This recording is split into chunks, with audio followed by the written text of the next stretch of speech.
आज आमी बानिए फेलছি ফুলকপির পরোটা। আসসালামু আলাইকুম বন্ধুগণ, তাজ ভিলেজ ফুডে আপনাদের সকলকে স্বাগত। আশা করি আপনারা সকলেই ভালো আছেন। আজ আমি আর একটা নতুন ভিডিও নিয়ে হাজির হয়েছি। হ্যাঁ বন্ধুরা, শীতকালে এখন প্রচুর পরিমাণে ফুলকপি পাওয়া যাচ্ছে, আর ফুলকপির পরোটা আমাদের তো সকলের প্রচুরই প্রিয়, তাই না? আর আজ আমি যেভাবে ফুলকপির পরোটাটি বানাচ্ছি, আপনারা ঠিক এইভাবে বানালে ফুলকপির পুরটা বেরিয়ে পড়বে না পরোটা থেকে, আর এটি খেতে ভীষণই মজার হবে। তাই আমি কিভাবে বানিয়ে নিচ্ছি দেখে নিন। আমি এখানে গোটা একটা বড় ফুলকপি নিচ্ছি, সেটাকে যে ডাঁটাগুলো ওটাকেও ফেলে দেবো না, রান্নার জন্য রেখে দেবো কালকে। তো ফুলগুলো আমি এখানে তুলে কেটে নিয়েছি, আর এখানে পাশে সবুজে চলে এসছে ফুলকপি খাওয়ার জন্য, তাই দিয়ে দিলাম ফুলকপি। তো আমি এখানে ছোটো ছোটো টুকরো করে নিয়েছি, নিয়ে এটিকে এবার আমি ভালোভাবে পানি দিয়ে ধুয়ে নেবো। আর এতে আমি একটু অল্প নুন দিয়ে দিয়েছি, আর নুন দিয়ে আমি এটিকে 10 মিনিটের জন্য এক সাইডে রেখে দেবো, যাতে পোকা যদি ফুলকপির ভিতরে থেকে থাকে সেটাও বেরিয়ে পড়বে। তো আমি 10 মিনিট পর ফিরে এসেছি, একটা গ্রেটার নিয়েছি, একটু ফুলকপি নিচে ভালোভাবে গ্রেট করে নেবো। হ্যাঁ বন্ধুরা, এরকমভাবে একবার হলেও আপনারা ফুলকপি পরোটা বাড়িতে বানিয়ে দেখবেন, খেতে ভীষণই মজার হয়, আর পুর তো একদমই বেরিয়ে পড়বে না। এখানে আমি একটা ফুলকপি ভালোভাবে গ্রেট করে নিচ্ছি।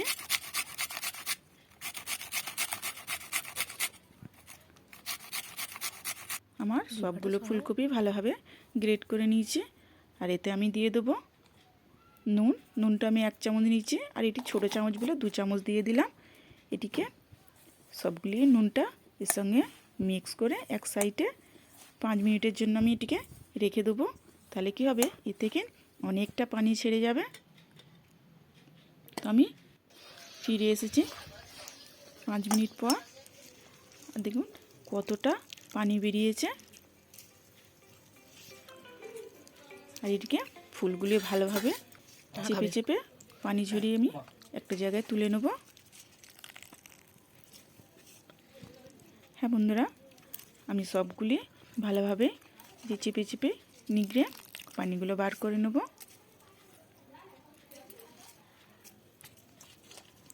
ঠিক একইভাবে সবগুলো আমি এরকম করে নেব।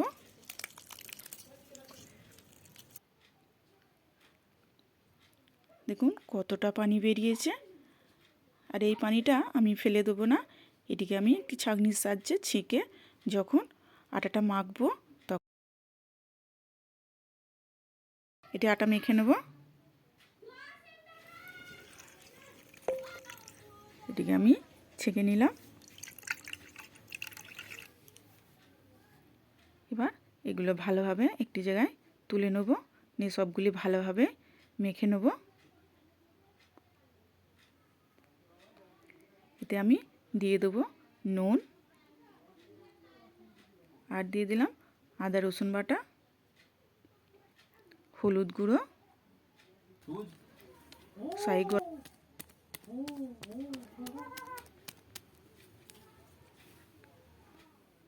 আর দিয়ে দিচ্ছি জিরে গুঁড়ো,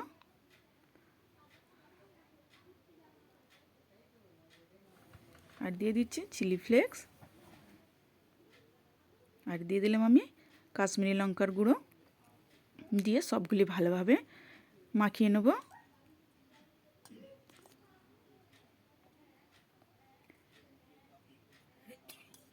এতে আমি দিয়ে দেবো 4টে কুচিয়ে রাখা কাঁচা লঙ্কা, আর দিয়ে দেবো ধনেপাতা কুচি, দিয়ে আবারও সবগুলি ভালোভাবে মিক্স করে নেব।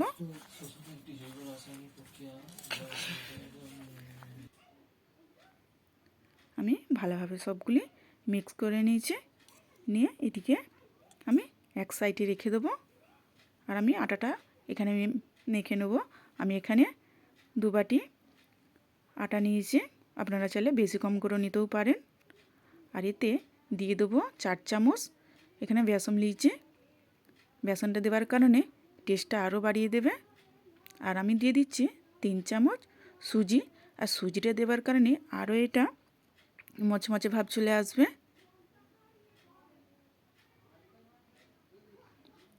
সবগুলি দিয়ে আমি ভালোভাবে মিক্স করে নিচ্ছি একটু।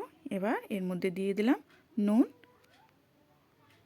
নুন দিয়ে আবারও একটু সবগুলো মিক্স করে নেব। আর দিয়ে যে ফুলকপির যে পানিটা বেরিয়েছিল সেটা দিয়ে আমি ভালোভাবে মেখে নেব। আমি একটা এদিকে ভালোভাবে আমি মেখে নিচ্ছি। আর আমি এতে অল্প একটু পানি দিয়ে দিলাম, দিয়ে আবারও এটিকে ভালোভাবে আটাটি ভালো করে মেখে নেব। এখানে আমার আটাটি মাখা হয়ে গেছে, দেখতে কত সুন্দর লাগছে, কালারটিও আমার চেঞ্জ হয়ে গেছে দেখুন। আর আমি এখানে উপরে হালকা একটু সাদা তেল দিয়ে এটিকে ঢাকা দিয়ে রেখে দেবো। এখানে আমার তেলটা দেওয়া হয়ে গেছে, দিয়ে এটিকে ঢাকনা দিয়ে আমি রেখে দেবো। আর এখানে যে পুরটি আমি ভালোভাবে রেডি করে নেব। তো উনুনে আমি কড়া বসিয়ে দিয়েছি, কড়াই দিয়ে দিচ্ছি তেল, তেলটা আমার গরম হয়ে গেছে। এতে দিয়ে দিলাম আমি গোটা জিরে ফোড়নের জন্য। আর এখানে আমি দিয়েছি জোয়ান, জোয়ানটি অবশ্যই দেবেন। আর হাতে মলসে নিয়েছি, দিয়ে এটিকেও ভালোভাবে নেড়ে চেড়ে নেব। নিয়ে এর মধ্যে যে কপি একটু নেড়ে চেড়ে নেব। নিয়ে যে কপির পুরটি আমি রেডি করে রেখেছিলাম সেটি এর মধ্যে দিয়ে ভালোভাবে 4 মিনিটের জন্য এটিকে নাড়াচাড়া করে নেই। ভালোভাবে ভাজা 4 মিনিটের জন্য এটি নাড়াচাড়া করে নিলে এটি ভালোভাবে ভাজা হয়ে যাবে। তো এটি আমার নেড়ে চেড়ে নিয়েছি, আমার রেডি হয়ে গেছে। আমি একটি জায়গায় তুলে নেব, নিয়ে এটিকে ঠান্ডা করে নেব। আর আটাটি যে মেখে রেখেছিলাম সেটি আমরা যে নর্মাল রুটি বা পরোটা করি এর থেকে একটু বড় সাইজের করে নিতে হবে, যেহেতু ভিতরে পুর দেওয়া থাকবে। তাই আমি একটু বড় সাইজেরই গোলা কেটে নিয়েছি। তো একটু একটা নিয়ে ভিতরটা একটু বড় সাইজে গর্ত করে নিয়েছি যাতে পুরটা দেয়া যায়। নিয়ে আমি এখানে একটি চামচে করে পুরগুলি তুলে নিয়ে একটু চেপে দেব, দিয়ে এটিকে ভালোভাবে সিল করে নেব।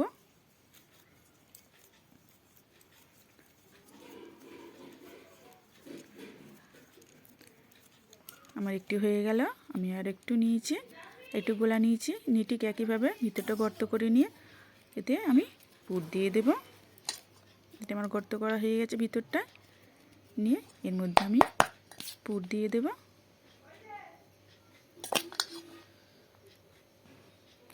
এখানে আমি পুর দিয়ে দিলাম, একটু বেশি করেই আমি পুর দিয়ে দিচ্ছি। দিয়ে ঠিক একইভাবে সিল করে নেব। আমি এরকমভাবে সবগুলি করে নেব। আর একটু আমার হয়ে গেছে, আমি সবগুলি পুর ভরা হয়ে গেছে। আর একটি নিয়েছি, নিয়ে অল্প একটু উপরে আটা ছড়িয়ে হালকা হালকা করে প্রথমে বেলে নিয়ে তারপরে ভালো করে বেলে নিচ্ছি। হ্যাঁ বন্ধুরা, এরকম করে করলে একটু পুর বেরিয়েও পড়বে না, আর এটি খেতে ভীষণই মজার হয়। তাই একবার হলেও এরকমভাবে বানিয়ে বাড়িতে দেখবেন, আর খেতে ভীষণই মজার হয়। তো আমার এটিকে বেলা হয়ে গেছে, আর উনুনে কড়া বসিয়ে দিয়েছিলাম, কড়াটি আমার গরম হয়ে গেছে। এর মধ্যে দিয়ে দিলাম একটি পিঠে, আমি আবারও আরেকটু নিয়েছি, নিয়ে উপরে আটা ছড়িয়ে ভালোভাবে এটিকে বেলে নিচ্ছে।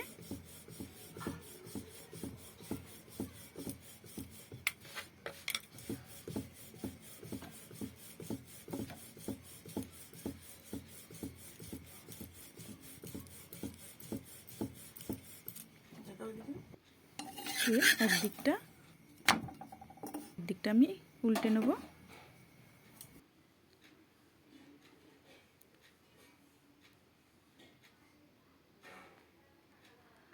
আর একদিকটা উল্টে নিয়ে এবার এতে তেল দিয়ে ভালোভাবে সেঁকে নেব।